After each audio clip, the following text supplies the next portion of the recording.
Good morning everyone. So today I'm going to be making something that I've wanted to make for ages, and it's fudge. And it's my mum's birthday coming up and she absolutely loves fudge. So I've never made this before, so let's see how it goes. So I'm using the carnation recipe online, which I'll put a link in. So I've got a thermometer here, which I can use for jams and things like that. And the temperature that we want to get it up is just below this softball thing, between, I think it's about 115 degrees. So we're going to need some condensed milk, some butter, milk, sugar, and then on the website it doesn't say anything about vanilla, but I'm going to put a little bit of vanilla in for a little bit of flavouring.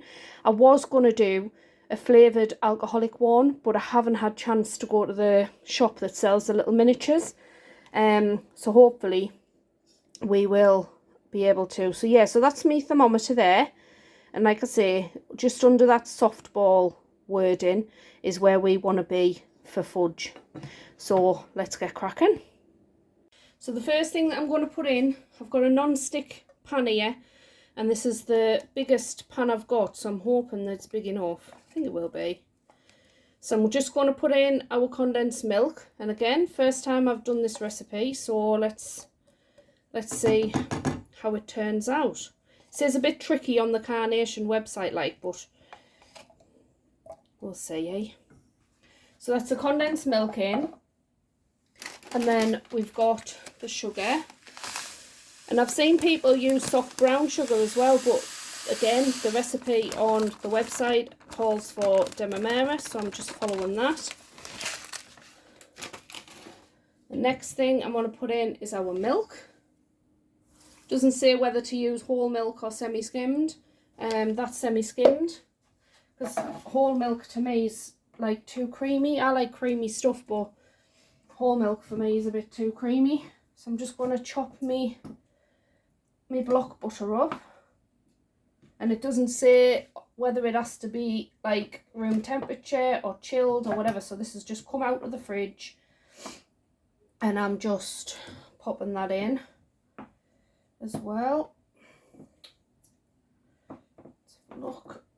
And then it just says over a very low heat, melt all of the mixture. So we'll see how we get on. So I'm just going to put this on a very, very low heat, the lowest gas the lowest gas that I've got. And then I'm just going to continuously stir it until all of the grains of the sugar have gone. Now I do have vanilla, which is an addition to what is on the website. So what I'm going to do is normally before you beat it, which you'll see in a bit, that's when you add the alcohol. So that's when I'm going to add the vanilla. So we'll get all of this melted down, and I'll bring you back once it's done.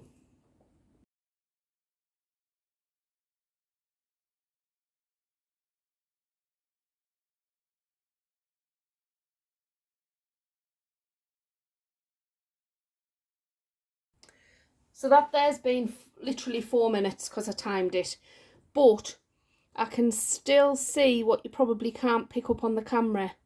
Some slight, where you probably can there, some slight grains of the sugar. And that's probably why I've seen some people use the soft brown sugar, so it'll like dissolve a bit quicker. But I'm in no rush, so I'm just going to continue stirring just until I cannot see those grains on their spoon. So there is still a few, and I think what the recipe says is I've just got to keep doing this. But what I will do is when the sugar's fully dissolved, I'm going to pop my thermometer in, and then I'm just going to sort of let it come up to a simmer until we get to just under this soft ball line here. That's where we want to be. So yeah, so we'll just carry on, just follow the process as they say, and just see how this goes. So yeah, so far so good. So, but yeah, I think that's maybe one of the reasons why I've seen people using the soft brown sugar, because I can still see some grains of the sugar, and you can actually feel it as well when you're stirring. So I think it'll probably take roughly about 6 minutes or so, 6 to 7 minutes to fully get all of this down, and then I'll put my thermometer in. So now all of that there's dissolved down. I've never used this before, you know. It's got like a little, oh man, you move that up. Oh, get it now. So you move that up and then clip it on the side of the, that's clever, isn't it? God, honestly, we're learning people.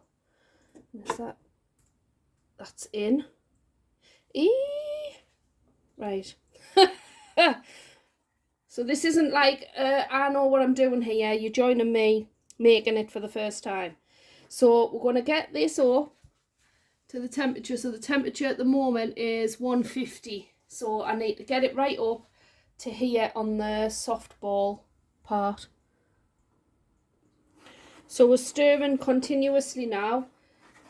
I have turned the gas up a little bit, and if you just keep if you just keep stirring the same way, because I know with my jam, if you do that and then I have a habit of going the other way, it actually cools the mixture down.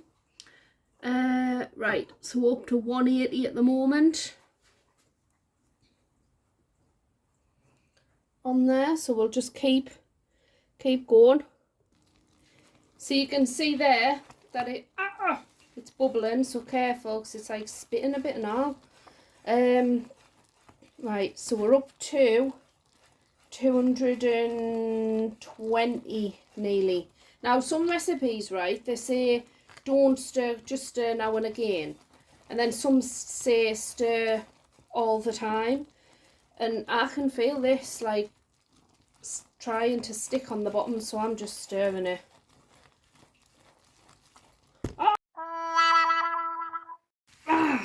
That's hot.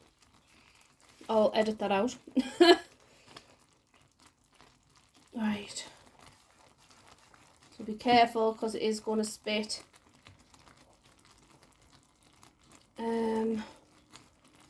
God, we've got a little bit more to go on that thermometer. Don't think I can. It's probably why some people don't bloody stir it. I'm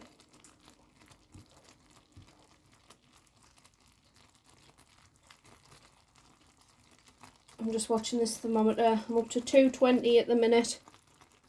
I'm so pleased I've got this thermometer. I actually bought it for my dad. So I borrowed it, so it's not actually mine. But I might just, he's never used it.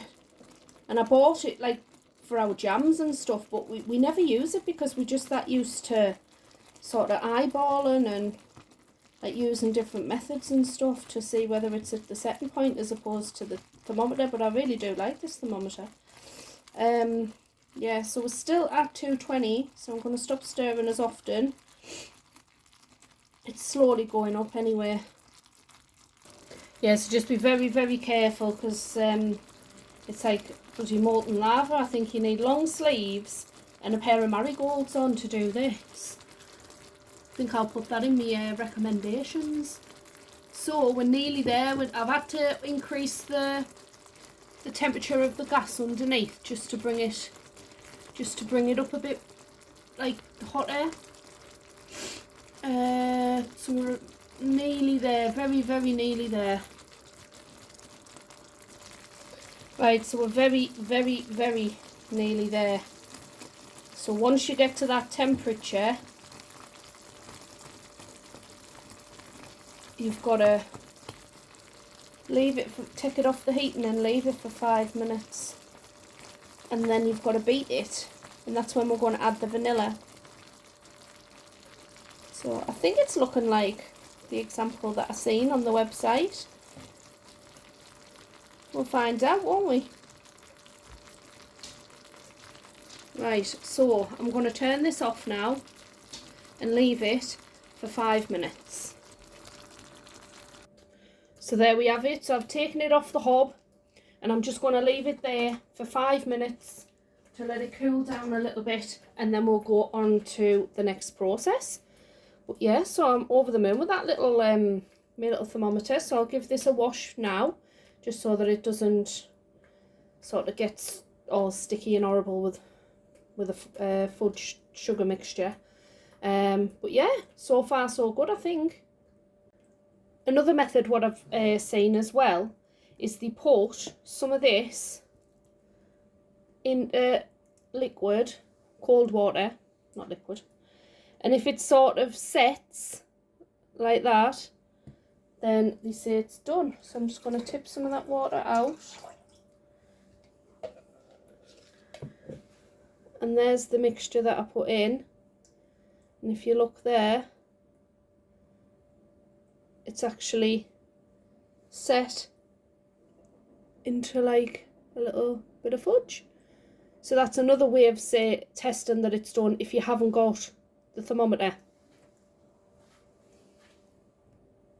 So I've got a 20cm tin, and it's just lined with greaseproof paper. And what I'm going to do now is I'm going to add some vanilla essence into this. I'm going to put a tablespoon in, and that should give it enough of that vanilla flavour. And then all we've got to do is just beat it like this. And then I think, well, according to the website, it goes thicker, so you just want to beat it. Oh, that smells lovely with that vanilla in. So we just need to beat it like this until it goes thick. Bloody hell, you need a good arm for this, I tell you. So we'll just keep doing it, and then eventually it just like sort of goes thick, and then it just pulls away from the sides. And I've seen people using like one of these or a wooden spoon or something, so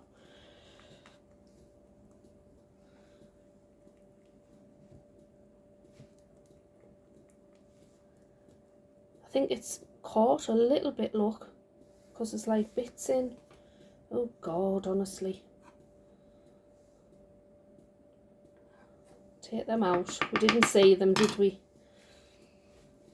I suppose it's expected, like. Right, I'll keep beating this.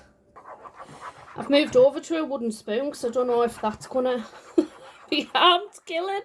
If you've got a handheld mixer or a freestanding mixer, I don't see why you couldn't just put it in there, to be fair.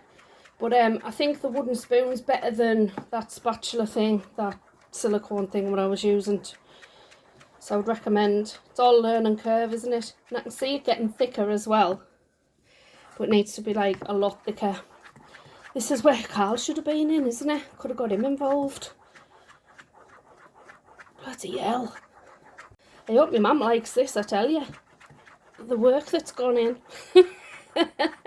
I've been beating this for like what feels like forever. So it's getting there. You can see there it's starting to like thicken up. But you need it away from the sides, like proper pulling away from the sides.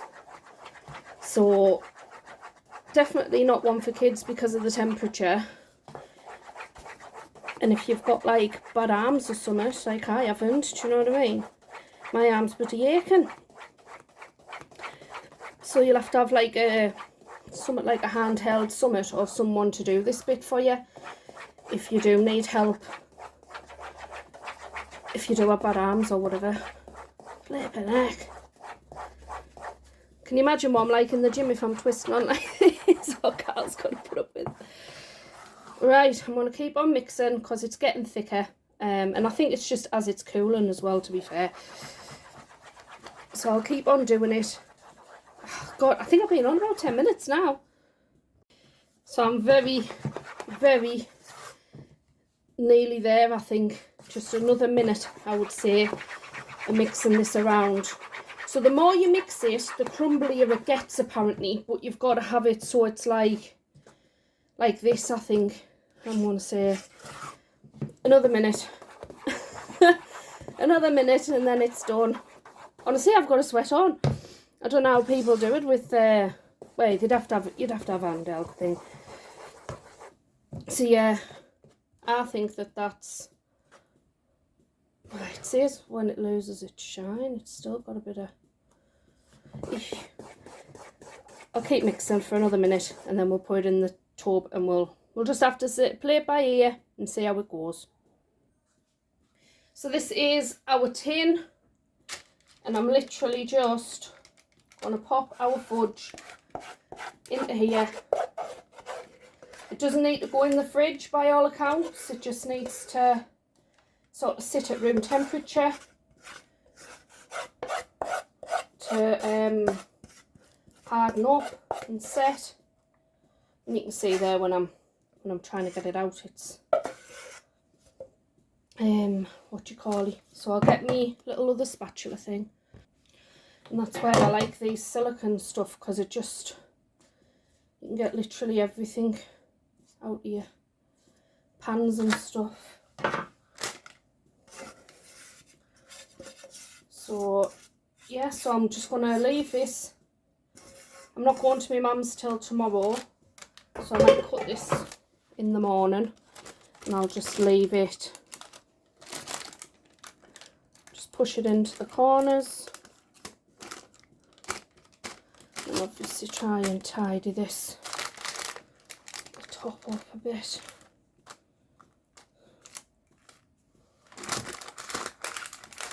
That'll do, I think.